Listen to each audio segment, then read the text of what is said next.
Ebe na kita na ka the museum. Ebe na akwakọba ngwongwo na ngwongwo.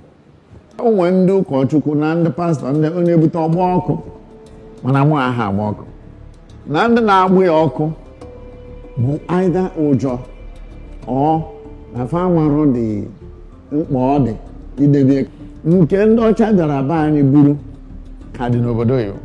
Njekwa obodo oyibo na-afụ Benin, na-afụ ọba, na-afụ ihe ndị a. Nso ihe ndị esoro obe anyị wee bịa. So no ihe mbụ n'obi wee na-edebe kamgbe 2000. So ndebesie ya etu a ụmụ na ụmụ nwa na-ahụ. So n'ihe a na-asị n'oge egbu ha n'oge eme ha nke a lekwa ebe ọ tọgbọrọ.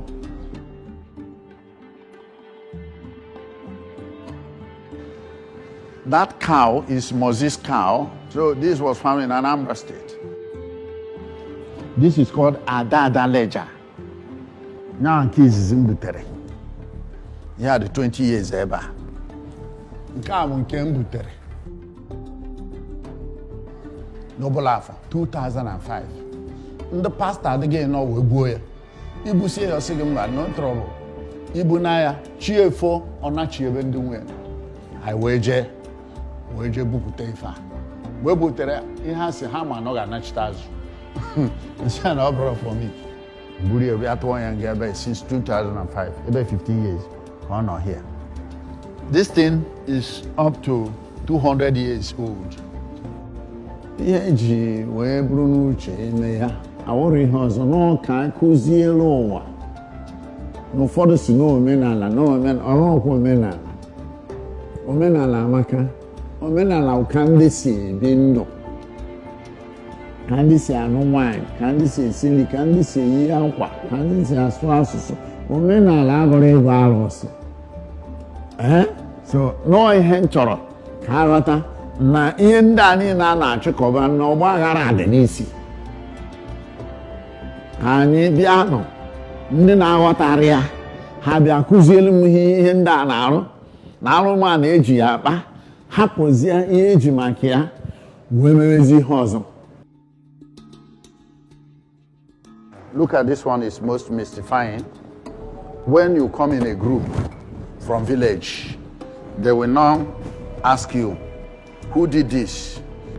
If it is somebody who is putting on glass that stole the cow in the village, you move down.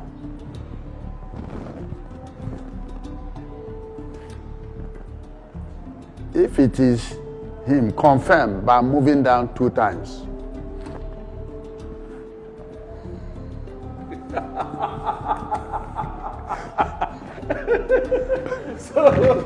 So with that, the villagers will descend on you. Before you know it, you start paying for what you didn't know, but you don't know it's being removed. Freedom of worship. Oh, when the guys say bia buru, nika ugofa.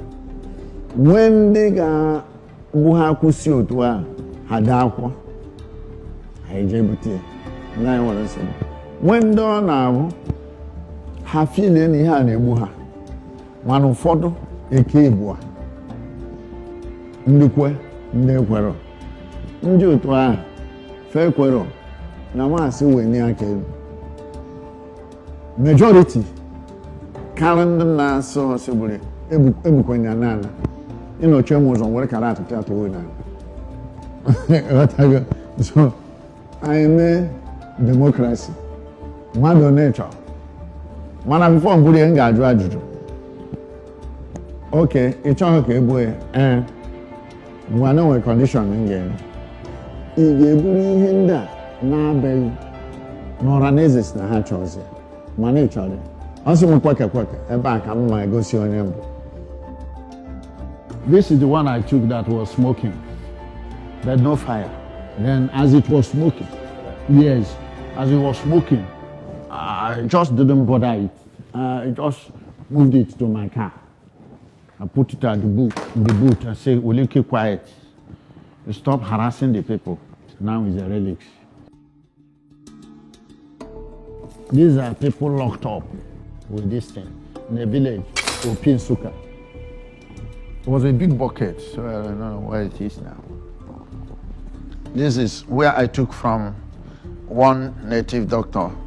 N'ihe niile nwoke a ji wee na-apịgbu ndị mmadụ ifuru inyoko ndị mmadụ ihe a ka o ji eme stroke o toro ogo ka mmadụ mana akịka atajisie na